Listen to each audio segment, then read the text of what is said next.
Good afternoon, everyone. We're just giving it a minute or two before we get started and just let the additional people trickle in, but we'll get started shortly.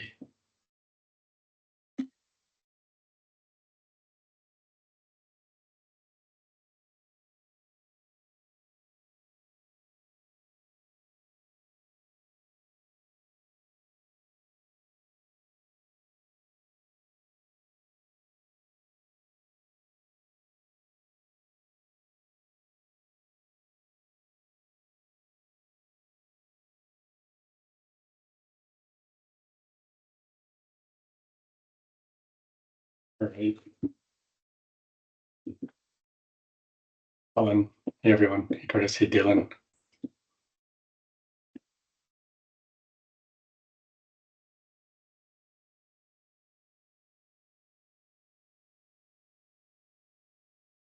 All right. Maybe we'll get started. And I guess thank you for everyone joining. And I see people just trickling in, but I think it's it's a lunchtime, so we want to probably get started and have this in an interactive session. So first of all, I want to thank everyone for joining this webinar to discuss higher ed, identity security in higher education. Identity security is a critical part, of every organization's security defense system, and posture. It is one of the critical pieces in managing your cyber defense, and it's no different in higher education, but in higher education, they have very unique challenges in managing identity security. Things like multiple personas, decentralized IT and shadow ITs and tight budgets. For this reason, I'm very excited to have our esteemed panel of cybersecurity leaders from UFT, University of Waterloo, and McMaster to share their perspective on identity security and trends and where it's going. Before I introduce the panel, I'd like to mention that this is an open discussion. We do have things that we want to talk about, subject areas, but feel free to ask questions within the Q&A box that you see in your Teams meeting. I'll try to work in your questions throughout the discussion. At the end of the discussion, we'll open the line, so anyone that has questions can ask questions live, and we'll open it up either through live or through the questions chat box, and we'll try to get more interactive there. I guess with that, I would like to start by introducing our esteemed panelists. First I'll go with Davies from University of Toronto. Davies. Thanks, Sean, and hi everyone. Actually, my name is Davis Fonseca. I'm the acting Chief Information Security Officer, actually for the University of Toronto. I've been here at UFT probably for close to 5 years now. And before UFT, I had a really long career in financial services, actually both in companies actually in Canada and France, Brazil, and also Mexico. I'm really excited to be here and to be talking to you and to share some of our learning sections we went with this crazy identity access management journey. Great. Jason Testart also is here from University of Waterloo. Jason? Yeah, hello everybody. Jason Testart, University of Waterloo. I'm the Director of Information Security Services within Central IT. I've been working in higher ed IT pretty much the entire time since I finished my schooling in the late 90s. And some sort of identity has kind of been involved, like my job's involved identity in some way since then, be it Linux machines, or sorry, no, back then it was Unix machines. I've been in my current role for the last, I've lost track, long time, probably about 16, 17 years. Identity wasn't always in my portfolio, but it has been for the last decade. Great, thanks, Jason. And Greg from McMaster University. Greg? Hello, everybody. It's a pleasure to meet you. I'm Greg Atkinson. I'm the Senior Manager, Cybersecurity Systems and Information Security Officer here at McMaster, and I also have some responsibilities to client services. And I've been in this role since 2022. I took over actually for one of our guests here. I saw Paul Muir's name pop up and left me with an absolutely fantastic team and a great environment. And identity is part of my portfolio. And prior to moving to our Central Technology Services area, known as University Technology Services, UTS, I led IT for the Faculty of Science, where I got to experience the breadth and depth of identity challenges in our research mission. And so it's a pleasure to be in a more central role, helping to take some of the knowledge from the faculties and apply it to our ever-evolving identity challenges, for which we've got some fantastic partners helping to lead this call today. Thank you. Thank you, Jason, Davies, and Greg. So maybe we'll get started. I know we do have a lot of folks on the higher ed community here. They're probably in different stages about their identity program. I guess maybe we'll start with you, Jason. Where are you in the identity program, and how did you get started in this? Well, it's a long history. At the University of Waterloo, back in the 90s, we had something called UW-DIR, which was basically an LDAP directory, and it was populated from telephone services data, and that grew into an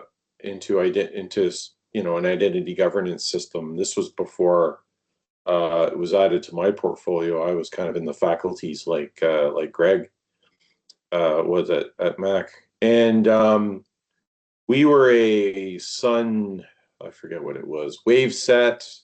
It had a bunch of different names, the product. I think it was Sun originally, and then Oracle bought it, and Oracle was killing the product.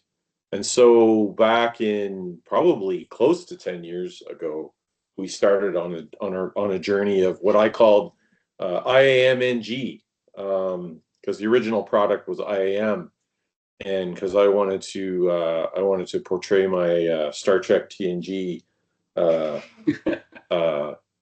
love, being a fan of the show. So that's what we did, and at that time we felt we needed a third party to help us, and that's where we engaged KeyData and SailPoint. That was the winning solution. And what we did at that point was we really rethought of the whole identity lifecycle. So it required heavy collaboration with human resources and our registrar's office to make sure that we had the life cycles involving students and employees, particularly. That was the two main groups, were handled appropriately. And then we also have retirees, which I view as part of the employee life cycle, and alum, which are part of the student life cycle. We also have applicants too, which we hope to kind of kick out of our identity with Slate, I believe. That's getting popular in higher ed in terms of cloud SaaS-based applicant management. So right now, fast forward to 2025, we're actually in a keep the lights on mode. My team is actually pretty small, which is all the more reason we needed help in getting this in, 8 years ago. And we're dabbling with the idea of cloud, but it's probably not going to happen anytime, in the immediate future with respect to identity. A SailPoint on-prem is working, relatively well for us. We're always learning about some of the challenges that we have with identity, but right now, I think we're in a pretty good state. So, that's all I got for that. Greg, Davies, anything you guys want to add? Yeah, I would say that we are in a slightly different journey than Jason is. Actually, also, I think at the beginning it seems very similar, and I think actually we're going to see a lot of similarities across higher ed. It really started here at UFT, although I was not here when this all started, but it started about 2 decades ago. I think they found really the big foundations of identity. And UFT at that time, definitely you started the concept of have a digital identity and actually really build some, I would say, elements of IGA in-house, actually, where we try to, where it really works actually to consolidate actually multiple feeds and to really create what this digital identity should look like, actually having multiple views from it. But it was really innovative actually for the time actually where the UFT did that. But and some of the but then it's 20 years old, right? So definitely is going it passed way over actually it's passing its useful life, and it's actually really has a lot of challenges actually when it comes to definitely with capacity and also scalability and so on and so forth. So this is in our journey right now is actually really we are going and moving into the cloud, actually definitely adopting SailPoint to help us in that journey, because it's and also partnering with KeyData actually to help us actually to put some of the foundations that we need there. But definitely it's going to be I see this happening as a multi-year program, but definitely and it's something that we see this as a big enablement for us for the future. Maybe Greg, a bit about your words on where you guys are at, so team knows. Yeah, when I came into my role 3 years ago, we were in the midst of a major SailPoint upgrade, in which KeyData was a key partner. And of course, SailPoint was great as well. And since that time, there's been a continued push on different institutional initiatives like adopting MFA and bringing more services into our central identity systems, while also being respectful of the need for diversity and flexibility and how those enable innovation. Because universities, we have to be around in 100 years, and too many eggs in one basket can sometimes be risky. Where we're at right now is we're, of course, looking at the challenges that we're facing in higher ed around resources, continuing to reduce our attack surface, providing greater visibility to our operations team, and working with various units to define personas and their identity journeys through our institution, and mapping any of the challenges and pain points that occur along the way. Great, thank you, guys. I mean, with the advent of, I guess, the how higher eds are. So basically, there's various stakeholders, executives, and when people think identity security, it's not a sexy topic. Like it's like something that, it's back end plumbing people think about. How did you guys manage to, talk about the importance of identity security within various stakeholders and executives in the university, and how did you guys successfully get people aligned, speaking the same language? And maybe I'll start off with Davies here. Well, that's an excellent question, and we still continue to evolve in terms of how we sell this. I would say how do we speak to executives about identity. One interesting thing I have to say is actually because identity, yes, identity is a foundation, is one of the foundations for security, but also you can think of it, identity as a foundation for digital transformation. And one of the things I would say is actually we're going to talk to the different audiences here at the university, and there is many as you can think of. It's really this idea that is the identity alongside AI, alongside IT, alongside data governance that really makes the foundation for a true digital transformation, and therefore this is actually what's going to help us to achieve our digital ambitions. So Greg mentioned something about actually. So what does that mean? Actually, we're having the second century in terms of in terms of university. So UFT is looking what our digital I would say a digital ambition should really look like when we get a third century, which is 2 years from now. So in this case, that's kind of being helping with the narrative. It's about identities, much more than security. Yes, it's security, but it's much more than that. It is an enabler for our digital ambition. Sure. Thank you. Greg, Jason, anything else to add to that? Well, at McMaster, we're leveraging IT governance as much as we can to help get the executives on board. IT governance is obviously an important tool, and I think for a lot of the other members on this call, it's there's different states of maturity. We've been very lucky to have evolved it since about 2016. Paul would probably know more about that. But we're currently engaged in some current state mapping activities before we embark on any improvement work. And SailPoint is actually helping us through this with a cloud readiness assessment to establish how turnkey we are in terms of our configuration, but it goes way beyond that. We've hired a contractor to help us map personas, systems, stakeholders, issues, workflows, and different identity projects that exist across the enterprise that touch on different stakeholders and their needs. Because as Davies mentioned, identity is a foundational element of digital transformation, and it's going to underpin a lot of the improvements that our partners are looking at, such as enterprise resource management and planning.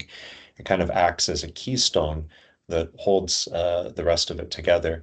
So this mapping activity, even though there's some partners people on the campus that may be able to draw it out for us, the act of discussing it and kind of mapping it as a community is level setting what IAM is, because it's something that some folks believe will fold their laundry, and others may occasionally view as an inconvenience. So bringing everyone to the table with a consultant to examine what those systems are, journeys, personas, and pain points is really key to getting the executives the balcony view they need to help us advocate for change. Great. All right. So, Jason, did you want to add something? Or? Yeah, for us, a long time ago, it was actually audit that kind of drove the initial the initial implementation of IAM, and that was helpful. However, it wasn't very. It was IAM was actually run out of the enterprise systems, and not to disrespect my colleagues in our information systems group, but it wasn't really well loved. There was always other priorities for those, especially co-op. I think the same person ran the co-op system that they did the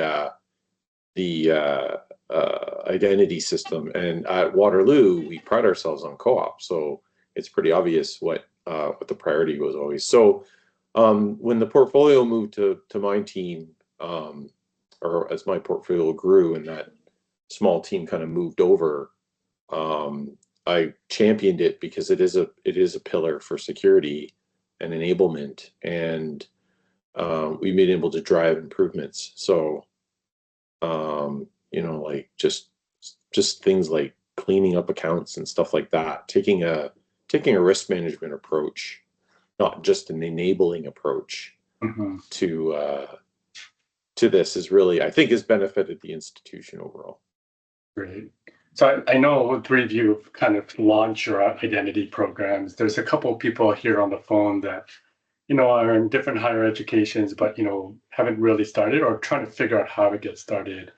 From a pain points, challenges, and lessons learned perspective, what would you recommend for these other higher ed institutions to get started? And what would you do now that you didn't do before, and you're looking back? And maybe we'll start off with Jason on this. I think, well, I mean, the recommendations I would have is think about the personas that you're in at your organization, and think of them as life cycles, because identity is really part of an onboarding process, right? And we onboard different types of people. And so you have to think about those. So it can't be done in a vacuum. Like, it can't be just a security thing. It can't be just an IT thing. It's really, identity is really integrated into business processes relating to onboarding students, relating to onboarding faculty members, staff, etc.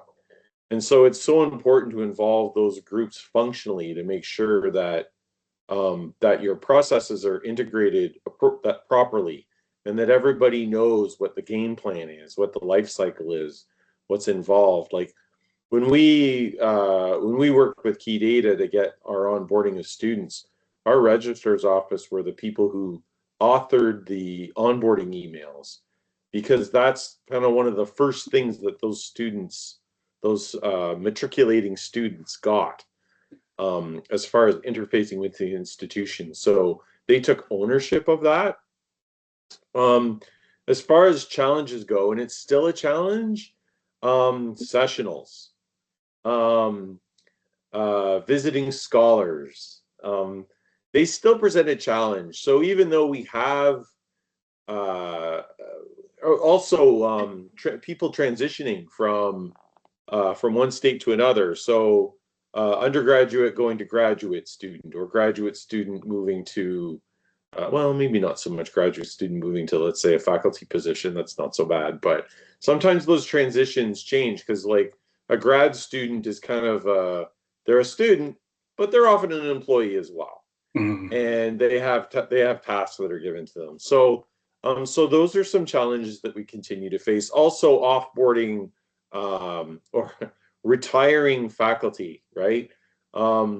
We were so good when with the last iteration of our IAM-NG in offboarding faculty members that we got complaints, because, I mean, anybody who's worked in higher ed for a while, like, retirees, there's this concept of professor emeritus, and I'm not sure, that's probably my next step at iteration. It's like, can we better reflect that role as a role within our systems, and who's gonna own that role? HR might not be interested, because it's, is it on the payroll or not? I don't know. Maybe that's something we have to track in identity. So things like that, where we don't want to retired faculty are still here. They still occupy offices. As much as their chairs try to, shrink their offices and make them share their offices, and, they get smaller and smaller. It's kind of like the office space, moving the desks to the basement. They still manage to stick around. So, how do we enable them? Because sometimes they're supervising people. So those are the key things. I think adjunct as part of the sessional thing. That's that Davey's just mentioned. Yeah. Great. Craig, anything, or Davey's? Craig first.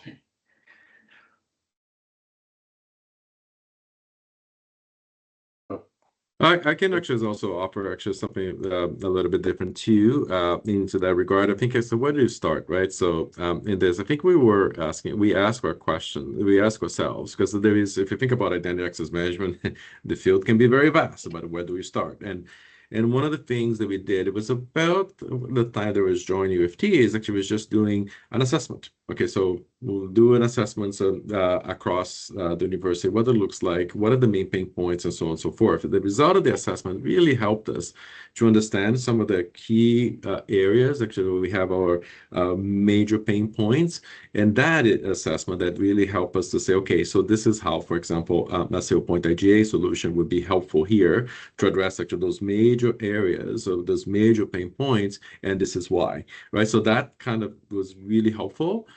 Because it is at least actually, so where do we start? And given that this is actually so vast, that was actually a really important thing to do. But but most importantly, make sure they all have MFA. Even before that, MFA forever. But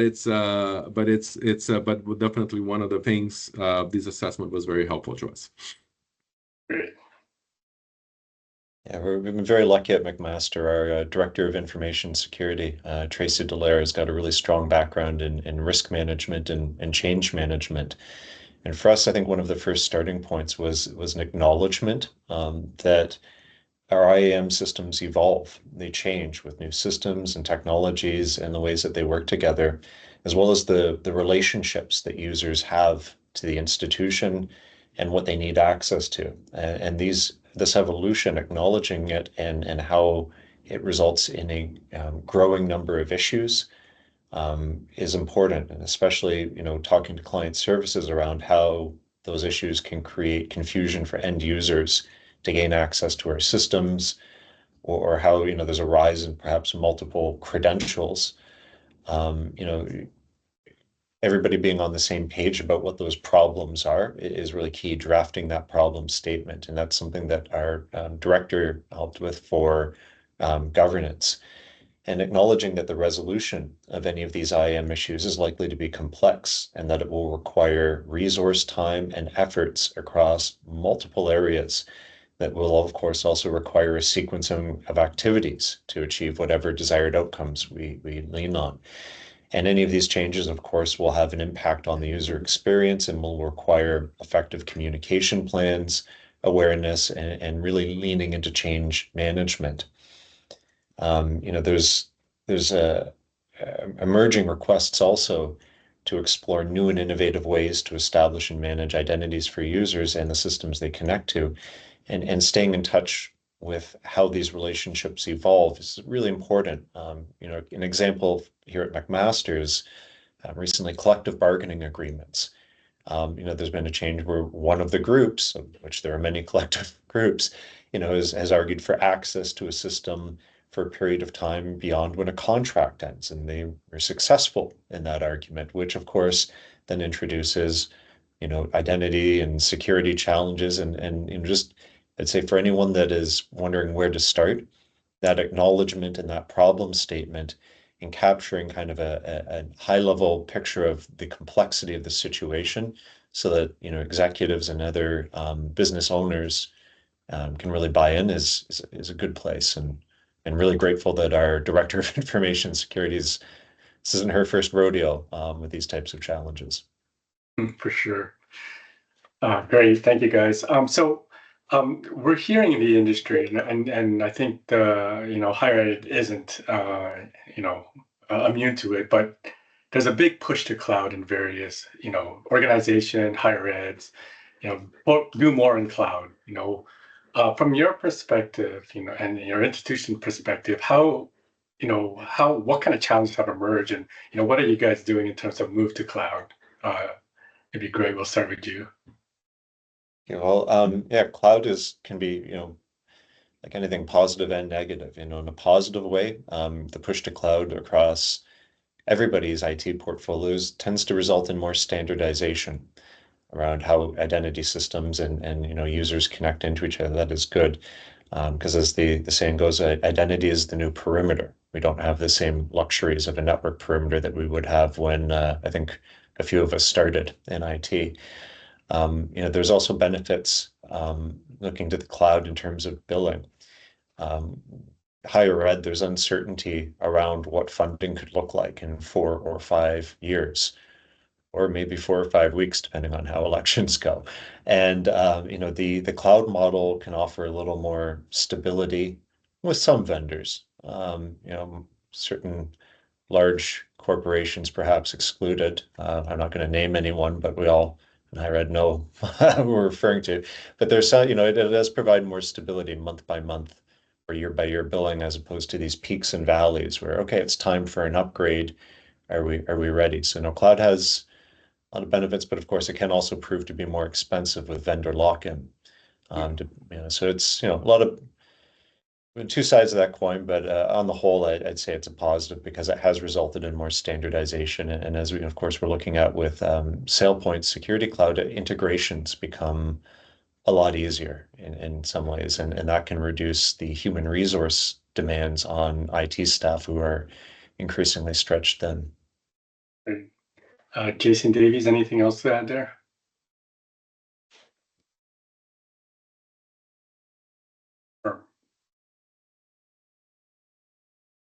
Yeah, I guess the push to cloud, the big thing for us wasn't so much on the identity governance side, it was more on the authentication services side. Our big push to cloud was actually right in the middle of COVID. And they were mutually exclusive, but there was a big drive to move a lot of our administrative systems to SaaS solutions. And that really drove the desire for good single sign-on solutions. So we kind of had a mixed bag of single sign-on, and it really forced us, which was great, forced us to standardize.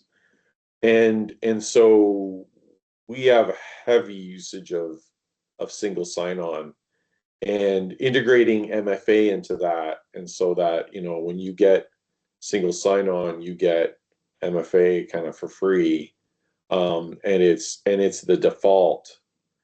It was seen as both an enabler for functionality in terms of getting people access to systems with little work, because it's like they have an account already, and for security, right? Because I get authentication logging for free, I get the MFA for free, And so it was like that, what Davey said before about it's a foundation for enabling things, right? It was so that was really the big win.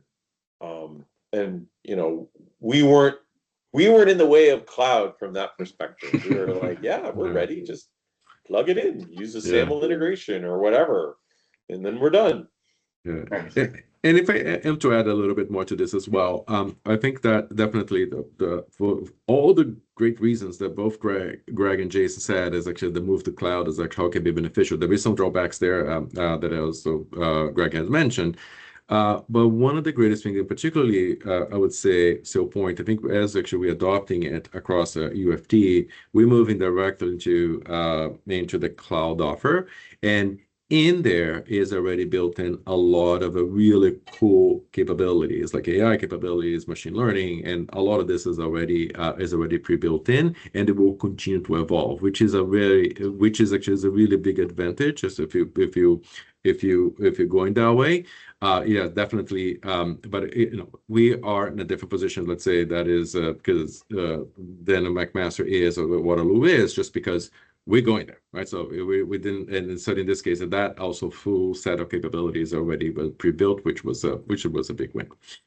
So, all right, I'm gonna just take one question from the crowd right now, which is kind of related to cloud in some ways, but have any of you, or what is your guys' perspective on social login for students rather than institutional accounts? And Greg, I see your hand up. Yeah, I'm just typing out an answer to you, to Brian. Thank you very much for asking that. And it's something that we're very interested in here at McMaster. In particular around applicants, what happens before matriculation. The question arises, should we be issuing McMaster identities to applicants just so that they can apply? I don't believe so, but the change management around that is complex. Of course, Jason mentioned Slate as a tool. Well, we would love to see something like that so that we could take a B2C approach and allow them to use social logins. But that requires getting our registrar's office and our enterprise resource planning folks all on the same page. And I think that will be probably, I'm speculating, one of the potential outcomes of our mapping exercise as we look at the journey and say, why are we doing it this way? We'll probably be able to lean on social and the B2C stuff for that aspect of their journey. But knowing what the journey is and having all of the executives and key process owners aligned around language and process is where we have to start. Sure. Yeah, so I don't see social login really anywhere other than applicants, and maybe some arm's length, like distance ed type, what we used to call distance ed. I don't know what the current cool term is for that. Continuing education. Everybody's at a distance now. It's the internet. It's the age of the internet, right? I mean, like aging myself here. But definitely, like I for us, having applicants in our identity has always been kind of painful, and I haven't really been motivated to fix it because it's a lot of work, and I think the right solution is social login for applicants. And so now that our registrar's office, I think we've moved to Slate for graduate students, and we're moving to undergrads soon. I think that's the plan.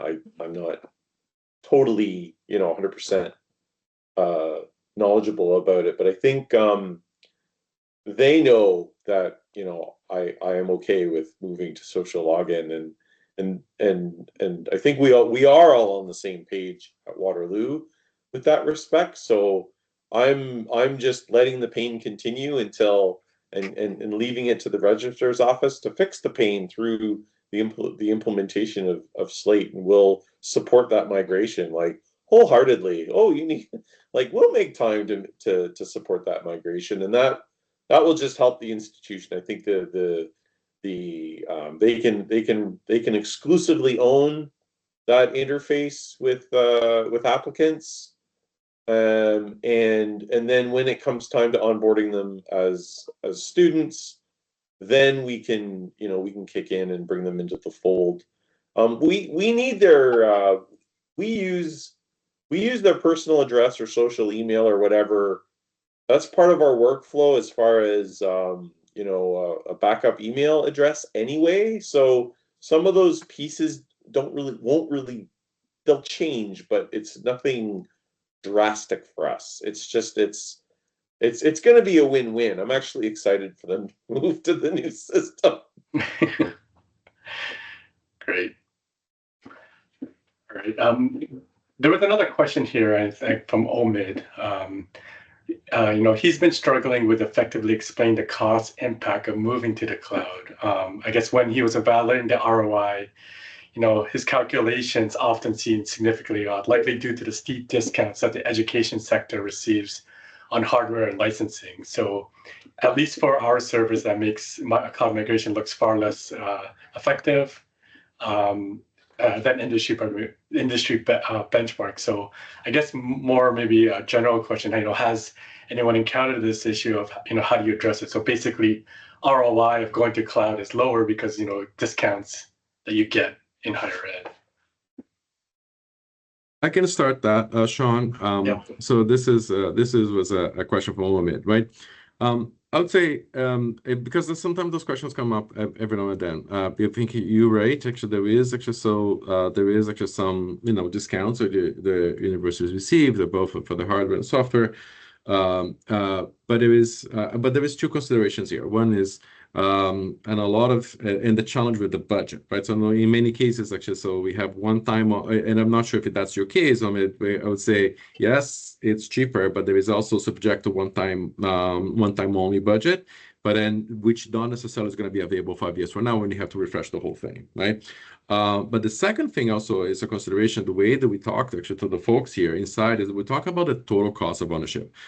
Because yes, you have the hardware. Yeah, the hardware might be cheaper, the software might be cheaper, but who's going to be maintaining it, right? There is always, and I see this is very common to happen here, and I'm pretty sure that's the case across the higher ed. Is actually so we tend to look into only the hard costs associated with this, but we don't look into who's going to be behind the will to continue to support, to properly support, I would say, a platform like, let's say, SailPoint, for example, right? So that's actually, this is actually has been a game changer in how we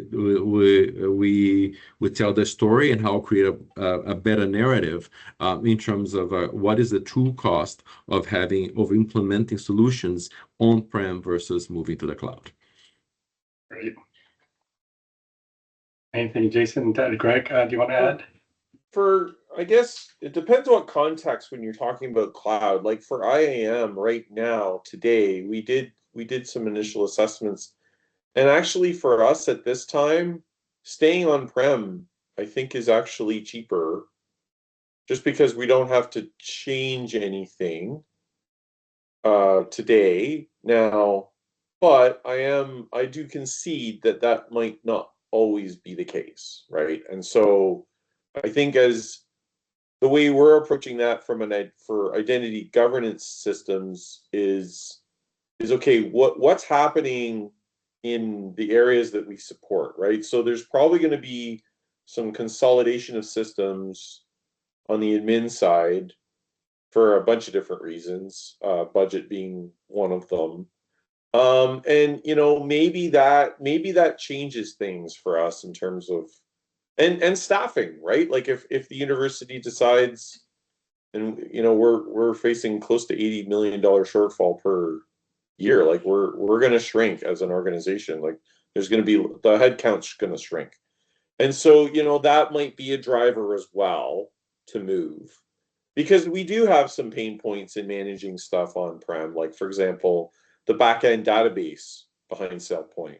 That's been a struggle for us in the past. We've worked through it, but that wouldn't be an issue in cloud because it's somebody else's problem.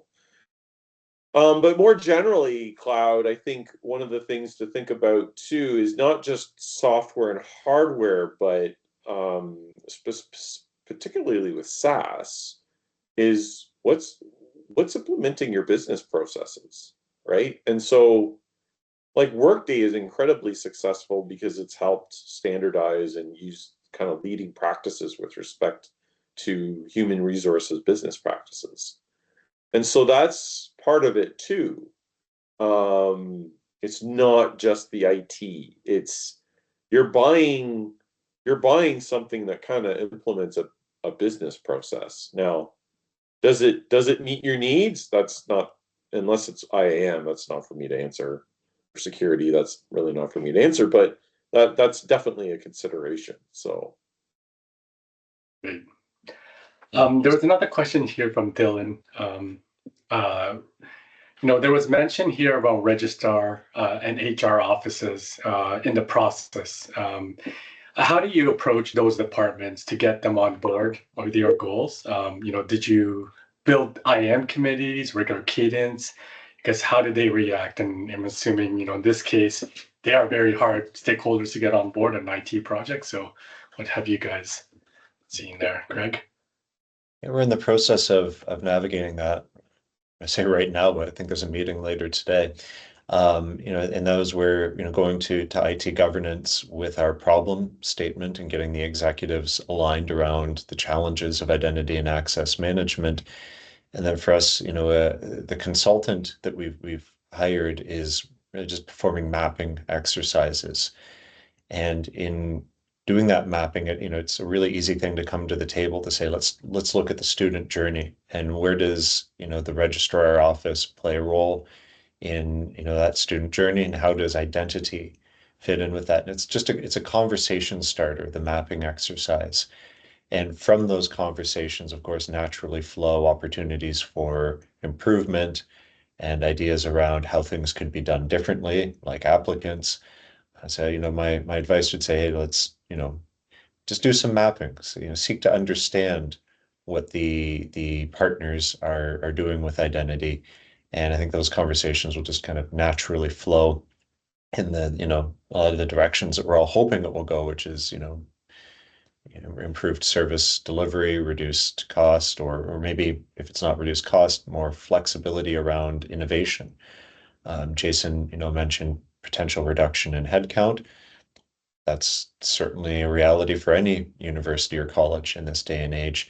So that makes our human resources all the more precious when new and innovative things show up. If we're currently tied to maintenance, that can lead to the emergence of shadow systems and building deeper technical debt that we will have to undo in 5 or 10 years when the money taps hopefully get turned back on, and we now kind of look at what happened during this period of austerity. there's for us, there's like for me, there's three things that I can demonstrate as a benefit to areas like human resources and the student information systems team. One is the experience of the student or employee, just improving that experience. Because the better experience you have, it's kind of like first impressions, right? With employees or with students or whatever, it's like, yeah, they got their act together. They've got a good, smooth process for onboarding, right? So that looks good. The second one is risk management, right? Reducing the risk. If we can make things better in terms of an experience for students, for example, and reduce risk at the same time, it's like everybody wins. And then third is enabling, right? And I've got a perfect example of that is, human resources, when they want to enable payroll information change, right? They wanted to do that online, and that was actually a big driver for us to get MFA in place for the HR system, because before MFA, like, payroll systems were a huge target for, we had a hacker only going after people on the sunshine list. Like, they hacked 8 accounts. No, maybe not that many, 6 accounts, but they didn't change the payroll information for one of them because they had the smallest salary. Like, they didn't bother. They changed the higher salary people payroll to siphon their pay, but not the one. And we're like, the only reason I can think of they didn't do it is because maybe it wasn't worth their while. The person was a lower income. Like, it was bizarre. And that was like, well, how do we do, like, I don't, they didn't want to have somebody manage these things manually. I'm like, well, let's turn on MFA. And they're like, wow, this is amazing. We've reduced, we've reduced risk, we've improved the employee experience, and we've reduced the amount of manual labor in enabling a business process. So yeah. Anything else to add, Greg? Okay. Yeah. Yeah, no, I think those are great, Jason. Those are great points, and just actually one quick thing, and I think those things that you mentioned, so really better student experience, and I think in a way it's that reduce duplication actually to do this work, and talking about actually creating ways actually people feel more empowered in what they do. A lot of those goals actually really aligns with, let's say, digital transformation. So you see the similarities there, right? So and how is the identity access management fits really well with that narrative. And I think this is it's really interesting because it's we were mentioned this before, is actually so how you talk about the importance of identity access management to the institution. A lot of those goals are actually really the same, right? So it's very interesting that way. So Great. So I guess we're about 15 minutes left. Maybe we'll open it up the Q&A portion. So I guess we'll either open it up or you can ask your questions through Q&A. I guess while we do that, if there's no questions right now, I guess maybe I'll ask one question and let others ask. But with emerging identity security trends and challenges, what emerging identity security trends and challenges do you see shaping up in the future of higher ed security? And I'll probably start with Greg here. Yeah, cloud is one of the things for us. It's speeding up the rate of innovation, which is great. That people can set up services faster, researchers can develop their proof of concept, or staff can. They can fail faster, as we say. The barriers to standing up new systems, especially with SaaS, are a lot. They've been reduced. And the cloud evolution has resulted in a growing number of issues around IAM, which can result in, of course, confusion for users gaining access to McMaster systems. And again, the rise of people receiving multiple credentials, and challenges from our support team to ensure that people have access to what they need when they need it. That's where we're hoping that services like identity security cloud, sorry, I almost called it identity cloud, security cloud, may offer more turnkey integration solutions, hopefully, if we're looking at that as a potential option. One of the other challenges that we're seeing in higher ed right now, I think everyone can agree on, is funding. Identity work is expensive, change management is expensive, planning is expensive, and the continued addition of new features, it's tricky. Like, speaking about, I think we're all Microsoft customers here, and being in their service cloud, you can feel like you're the passenger on the back of a motorcycle some days. You got to hold on and trust the driver, and you have to, those resources that you may have taken from on-prem management, some of them you have to now direct to just paying attention to what has evolved in your product and planning the change management around that. And sometimes there's nothing you can do. You can't say, no, we're not adopting this like you would on-prem. It's like, this feature's coming, be ready for it. And it's not always a bad thing. It can help us grow.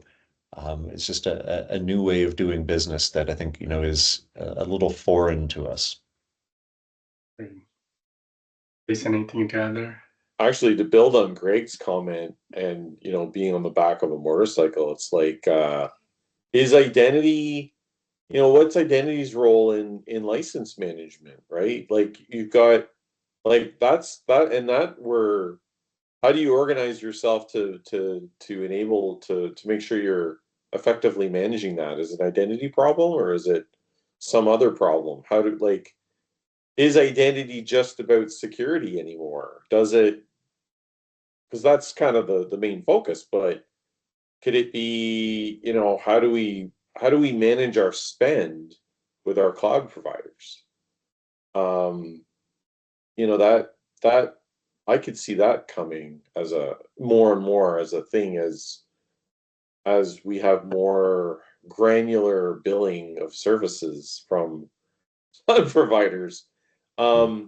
The other thing, it's not necessarily an identity trend, but compliance trend, right? Universities have traditionally not been the burden of much compliance. Like, you talk to people in finance, and there's all these compliance regimes that they have to concern themselves with. That hasn't really been an issue in higher ed. However, that is changing. It's slowly, but it's changing. We've got demands from research sponsors, both government and private sector. Just as all our private sector partners are increasing the maturity of their third-party cybersecurity programs, we're part of that. And you know, the federal or grants requiring NIST, you know, NIST requirements. There's a big unknown right now with provincial legislation. There's updates to FIPA that are coming. So the privacy commissioner, starting in the summer, if the privacy commissioner gets a complaint, they can audit our security. So that's, you know, is that a big deal? I don't know. Depends if you have vending machines spying on your students like we did.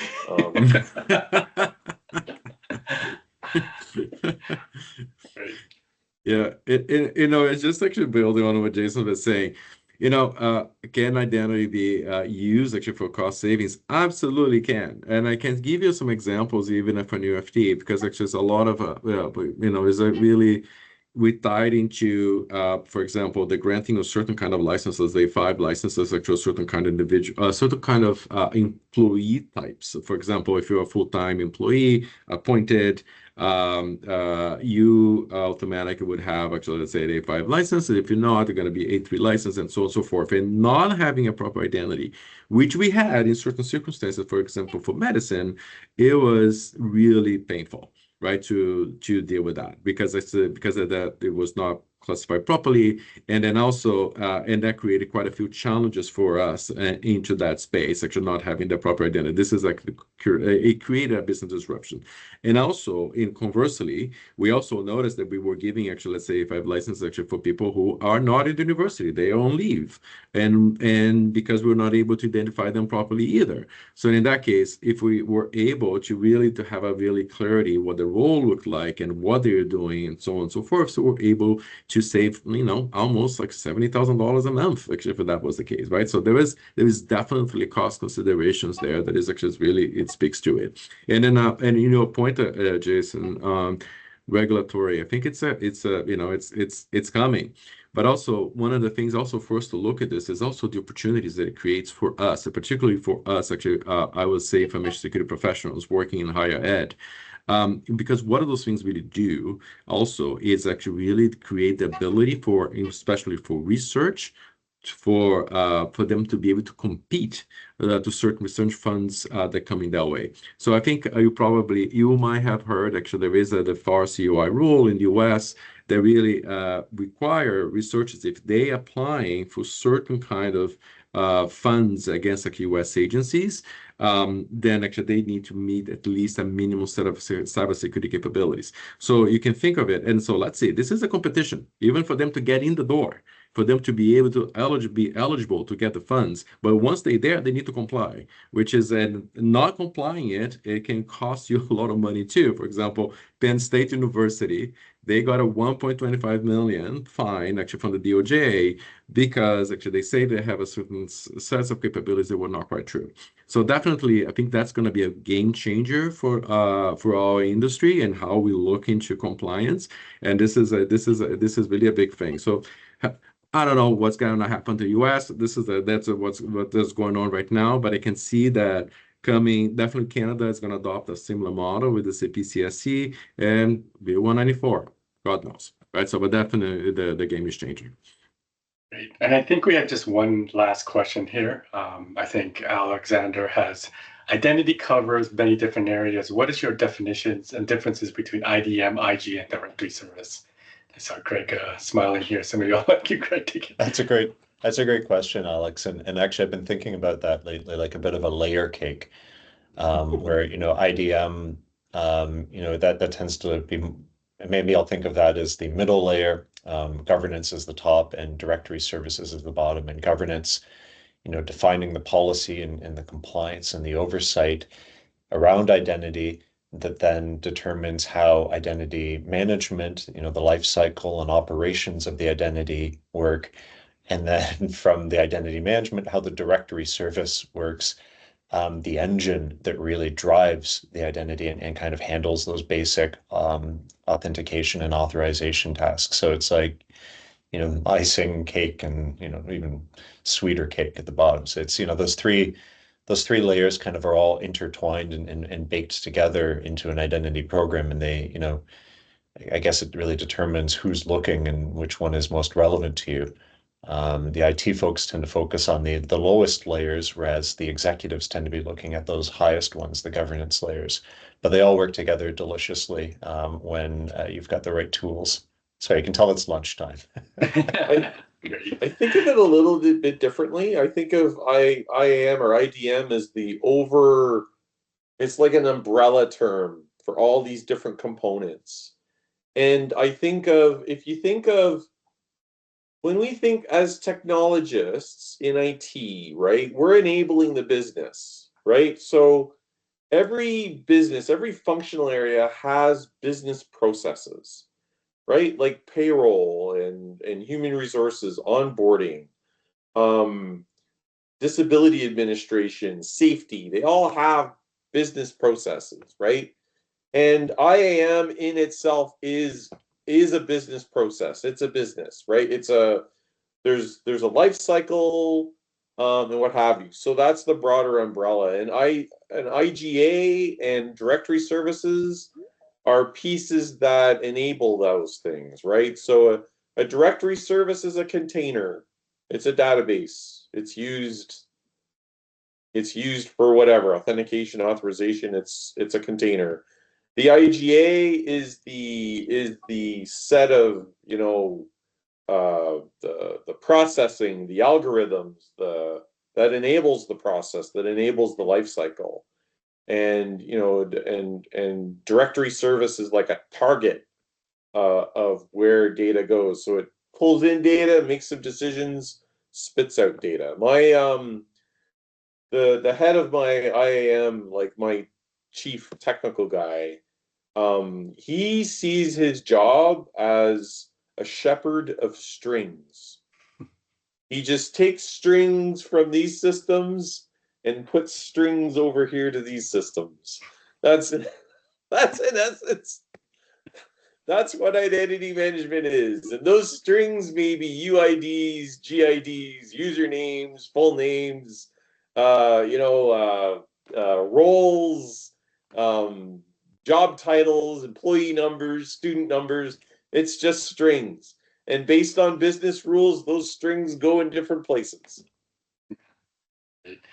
Well, I think we're coming up to time, and I, want to make cognizant of everyone on the call as well. But what I want to do is thank everyone's participation on the call.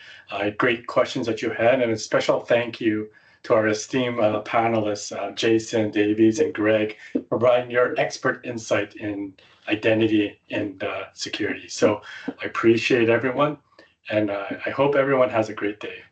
Thank you for the opportunity. Okay, thank you all. I appreciate it. Take Thank care. you. Okay, take care. Bye.